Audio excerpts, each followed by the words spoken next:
Welcome to the Mixed Race Belonging podcast, where we explore the intersection of mixed identity and belonging through the lens of somatics and personal and collective liberation to help you heal your belonging wounds and reconnect with your innate wholeness through relationships, new experiences, and activism. I'm your host, Raina LaGrand, an embodiment coach for mixed race people with a background as a trauma therapist, yoga teacher, and health educator. The tools and insights I share with you here are the approach that has not only helped me heal my belonging wound, but also helped me help my mixed race clients do the same. We all need something good to belong to right now. Relationships and spaces where we feel safe, held, seen, heard, and dignified.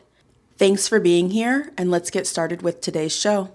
Welcome back to the show. Oh my God, that was so bad. I'm sorry, but I'm not sorry because you all tell me that you like my intro music, and so you have no one to blame but yourselves for my terrible, terrible voice. Um, Welcome back to the podcast, the Mixed Race Belonging podcast, to be specific. Today we are going to be talking about microaggressions because they happen to us all the time as mixed race people. In fact, it happened to me on Friday. I was actually teaching a course for social workers, and one person in particular said a number of things, including basically exoticizing me, which was so inappropriate. And, it always stings. I really have done so much work to stay grounded in myself in those moments. But the truth is, it just never feels good. And, you know, I think that a lot of times it feels like we have to downplay how much those microaggressions sting, either because kind of they're kind of presented in these kind of backhanded compliment ways, and or it feels like if we really admit how hurtful, how harmful these microaggressions are, that we might be denying the fact that some of us have also like privileges, whether that's light skin privilege or, proximity to whiteness or whatever. But I really like to talk about this topic with people because I want you to know that it's not all in your head and that there are other people who are experiencing these things. And actually, there is a whole field of research on microaggressions that multiracial people experience. And as well as like other aspects of the multiracial experience called critical mixed race studies. And there are some researchers who have really taken the time to study all the different ways that we are microaggressed and kind of like categorized them. And so that's what we're going to be talking about today. And I'll also share a bit about how to really respond to and recover from these microaggressions. So let's dive right in. I want to encourage you to just like feel the ground underneath you for a moment here, the chair underneath you, the couch, the bed, wherever you are, and take a few breaths. And then maybe even place a hand on your heart and really want you to be attuned to what you need as you listen to this episode. You might feel like you can only listen to it in chunks. You might feel like you need a buddy to listen to it. You might feel like you need to be kind of moving around as you're listening, or maybe you need a weighted blanket or your fur baby nearby just for some comfort, because this can be heavy stuff. I also just want you to know that whatever you feel as you're listening to this makes sense, whether it's rage, grief, shame, all those feelings make sense. Those are and the fact that those are normal responses to this kind of content. Obviously, I don't think you have anything to be ashamed of. But shame is a common feeling that comes up. And so just know that whatever happens in your mind, your body, it makes sense. And I want you to imagine me there with a hand on your shoulder, giving you a hug if that feels right. Um, because you are not alone in this experience. All right. So, the first category of microaggressions we're going to talk about here is having your authenticity questioned. Basically, this involves facing doubts or skepticism about the legitimacy of your identity. So, some examples include being questioned about your relationship to your family, like, that's not your mom, is it? Or being judged for not speaking a certain language, or being told that you aren't Black enough. These microaggressions reinforce the idea that there's only one right or authentic way to be a racial identity, that you should look a certain way or speak a certain language or act a certain way. And the thing about these microaggressions is that while the people saying them might think that they're kind of like protecting a certain racial or cultural identity, or maybe they just think they're just teasing you, these microaggressions reinforce monoracism, the kind of racism that specifically discriminates against those of us who don't fit into these like discrete racial categories. And at the end of the day, the thing about monoracism is that it really matters that we talk about it, because monoracism protects racial purity logics. And in doing that, it stabilizes the racial hierarchy and white supremacy. I know that multiracial scholars have sometimes experienced criticism that monoracism isn't real, or it's not as bad as like anti-Blackness or something. And we can absolutely, talk about how anti-Blackness is at the core of white supremacy. But also, in order to abolish white supremacy, we need to derail monoracism as well. Okay, the next category of microaggressions that mixed people experience is having your multiracial experience denied. So this is when they express like resistance or disbelief about your identity and your experiences. So when someone says you should get over it, or stop being so sensitive, or that it's not that bad, or maybe you've been told that you're lucky you don't have to deal with racism. At the end of the day, these microaggressions send the message that your experiences as a mixed race person aren't valid. But I'm here to tell you this: your experiences are valid. These interactions do have an impact on you, on your sense of self, on where you belong. And there's so much research that points to how these microaggressions really erode our well being. They cause significant psychological distress, and they make us feel isolated from other people. And this is another area of research that exists that shows that in so many ways we really are mentally, emotionally, physically harmed by these microaggressions. Some studies even show that we struggle more with our mental health than monoracial people. The next category is being excluded or isolated. So, this is when you feel left out, isolated, or even ostracized from social groups. Like when you're told you're not really Chinese, or being called names like an Oreo or a banana, or when you're made to feel like you aren't entitled to participating in cultural traditions. The worst part, I think, is that these microaggressions don't just come from random people, but they can even come from your very own family members. They make you feel like a second class citizen within your own family. They contribute to feelings of isolation and unworthiness.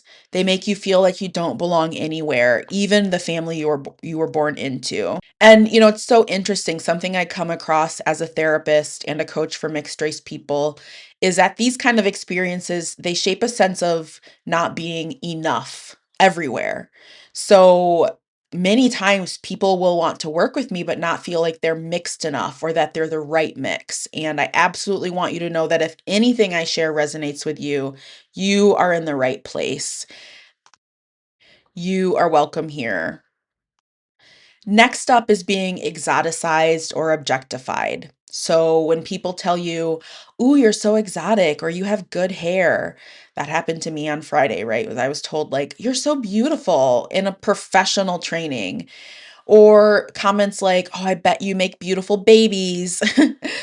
Well, some people might think that they're paying you a compliment. Again, there's that like backhanded compliment energy. At the end of the day, these comments fetishize you and they send the message that you aren't normal, that sure you're beautiful, but you're different, like so different that you don't belong with us. And there's also this energy of like, I'm entitled to encroach on you and ask you about something or say something to you that is so intimate and exposing. It's just like so wild, the things that people say to us, right? These kind of comments, they make you feel like a spectacle rather than a human being who just wants to belong. And it's okay for you if you feel fucked up about these kind of comments. Another category is having your identity or your experiences pathologized. So when people say all multiracial people have issues or they're not well adjusted, or when you're made to feel wrong or confused for identifying as multiracial or naming all of your like racial identities and your cultural identities, or when people snicker because you chose a white partner. These kind of microaggressions are so stigmatizing and they make you feel like you're not normal. And while, yeah, a lot of us are deeply affected by this kind of BS that we have to endure. I mean, and you all know I talk about the mixed race belonging wound all the time. There's also nothing pathological about that. It makes perfect fucking sense to be angry, sad, or anxious when your identity and experiences are constantly questioned or denied. And at the end of the day, we aren't the issue. The people who are so confused and uncomfortable with our complexity, those are the ones with the issue. Another category is when people make assumptions about your identity. This happens when others assume that you identify as one race based on your phenotype. So that might include assuming you're white or making racist comments that they wouldn't otherwise make if they knew you were actually Mexican. I know this happens a lot to people who are white assumed, is like people will say racist things in front of you because they don't know that actually like you're part of that group. I also just want to kind of go off topic here for a moment and just point out that I'm using terms like assumed, right? White assumed versus white presenting or white passing, because that term of white passing actually historically means that you are choosing to pass as white, to be read as white, as a survival tactic, right? So like during Jim Crow era, Black people who were super light skinned, some of them would choose to pass as white because it opened up certain opportunities. It prevented them from experiencing physical violence, right? And I know there are people out there these days who are actually, yes, passing as white, but a lot of times people who are so light skinned that they're assumed to be white are not passing. And I also don't love the term white presenting because I feel like that also carries this connotation of like you're presenting yourself in a certain way. So, anyways, I digress. But I think that that is like a helpful thing that um to really like think about, right? So, anyways, when other people are making assumptions about your identity, um, this also happens when people assume that you're a completely different identity than you are. Like if you're mixed, Asian and white, but you're spoken to in Spanish, right? So many times people will maybe just assume that you are whatever they are, that like, you're kind of racially ambiguous and so they just see you through their own lens. Another way that people make assumptions about identity can show up in your family in public when maybe somebody assumes that your parent is a nanny or a babysitter. These kind of assumptions, they can be passed off as mere mistakes, but they actually send the message that your physical appearance doesn't match what it should and that you and your family don't fit together. And again, they uphold this racial purity logic that, only reinforces white supremacy when it's all said and done. Another example of microaggressions are favoritism. So, this happens when you experience preferential treatment or bias at work or in your family, like being treated differently based on your skin tone, your hair texture, or languages spoken. There's absolutely this element of like privilege in being treated better than people who maybe have darker skin than you, for instance. And also it's microaggressive. It further ostracizes us, and it can be really confusing to navigate. The last category I want to talk about is this concept of mixed race futurism. I think this might fit underneath having your experience denied, but I like to talk about it as its own category because it's such a potent topic, and it's one that, I really have been able to put words to based on this book by Sabrina Home. They coined this term in their book, Critical Mixed Race Philosophy. So, mixed race futurism basically describes how common narratives around mixed race identity misrepresent and misappropriate mixed experiences. So, some examples of this include statements like, you've got the best of both worlds, or mixed race people are the future, or even this idea that you're a bridge between cultures, which I absolutely think we can be a bridge because we see the world through these multiplicitous lenses, but I think that can also be a burden that maybe you don't want to take on. At surface level, I think these comments, they're attempting to encourage multiracial pride. You might have even had a parent who said, you've got the best of both worlds. And I think people think that these comments really highlight like this growing sense of inclusion in our society, but at the end of the day, they actually just romanticize the mixed race experience. They invisibilize our real struggles, and they mask the real ongoing presence of white supremacy, patriarchy, and anti Blackness. And they place this burden on us, right? Like I said before, that we're the ones to heal racism. And absolutely, it can be a beautiful thing to belong to and benefit from two or more cultures.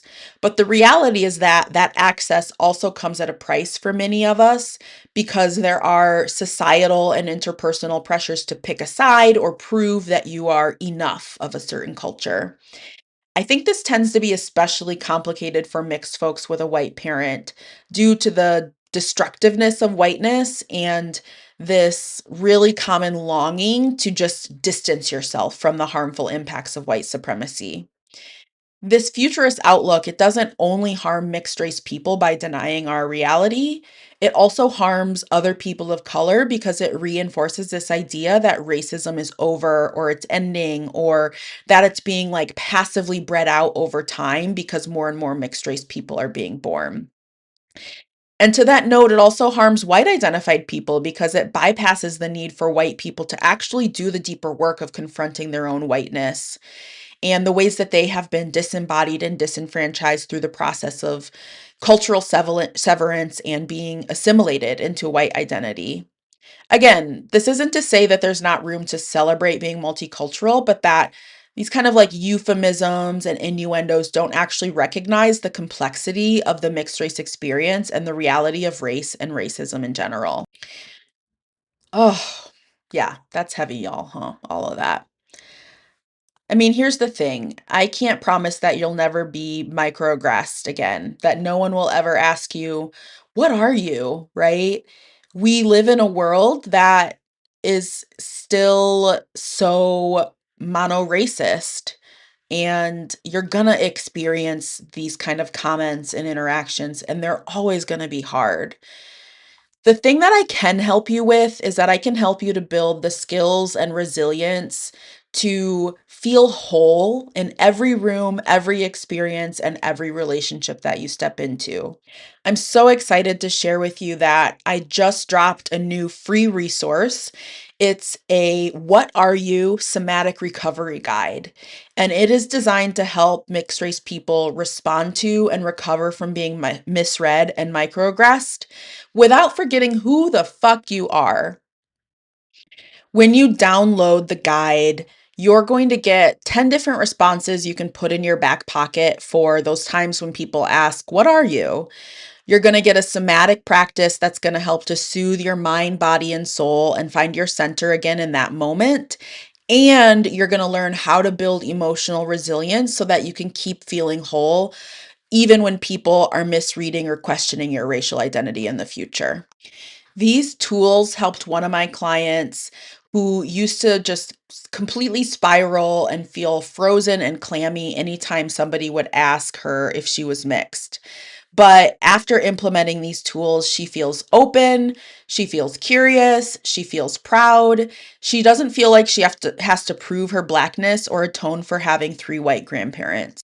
So, if you want to stop spiraling every time someone asks about your racial identity, if you're ready to just feel like confident and unbothered by people's questions, the link is in the show notes to get this guide delivered straight to your inbox.